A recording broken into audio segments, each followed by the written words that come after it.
winter we sat blind, I next to the girl who loved her scabs, the blood shield her head gave up, her face a sun of blank amazement. She drew, this means love, a circle with a line through it.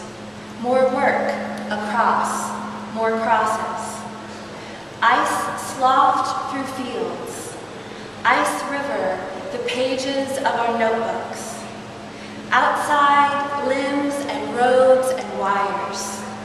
Outside, cracked with force and turning. Our poems filled with salt. Our teacher took me to his bed. The writer never speaks. The writer speaks in details. The satin lining of my coat. The star point of tongue kissing. The winter speaks in the whip. Runoff mixed with ash. I spilled water on my notebook. Words went back to ink. Paper back to ruffle, pulp. You smell like dog, the girl said. You will be left like the winter. Little sputter in the car's crawl. Little crevice in the pavement. Ice reminder. He took me to his bed, saying, Allie, Allie, tell no one. I told the girl, a sore gathering, another skin to pick and burn. This poem is called Love Letter. And it's not to the man, it's to the next woman. Love letter. Hours from trees, you love my leftovers. Beware, he will cleave like a leek. He will stay only as long as you cry. He will take himself from buttons.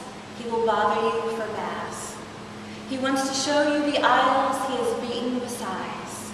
He wants to tell you, I never meant to. In drought, the grass cackles like crows. Much of what you mistake for wild carrot is hemlock, that same webbed head. The ruts are full of fawning. The earth is clay and cracks. There is a want from which you cannot right yourself, a kind of mouth which unmakes you, robs your no.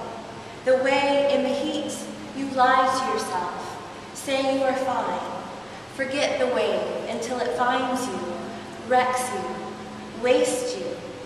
Woman on the sidewalk, you are blood-slapped, heaving.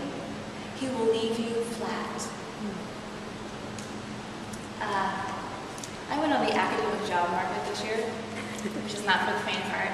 And I had all these interviews, and I kept saying, I really want to get a job, but I really don't want to leave where I am.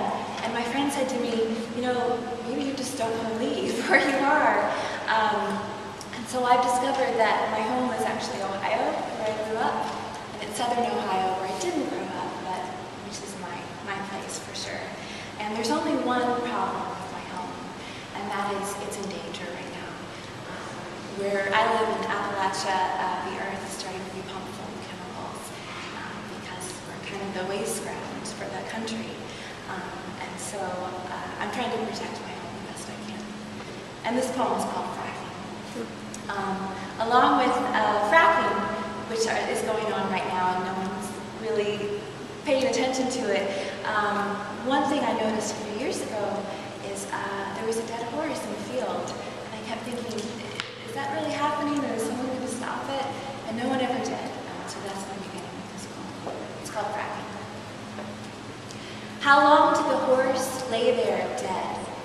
Was it really dead? And why did no one come? In the valley, hooves wore a ring into dust. The mountains settled. Years ago, they had lost their heads. Now they look like roads, like dry rivers. Everything looked like roads. The horse farm was across from a field, flooded when the trucks came. Men bought the land for stones, dug it out for stones, then filled the hole they had made with water, something to look at, to remember your stones. Inside the mountains, what lay blanketed as if in a velvet bag? Something will always stay behind, The broken drill bit at the bottom of the quarry, the drowned fence, the horse shape in the eaten grass. It was a yellow horse, eyes shuttered, mouth like a mine. In the distance, they were splitting up the mountains. Men called, water answered. And why did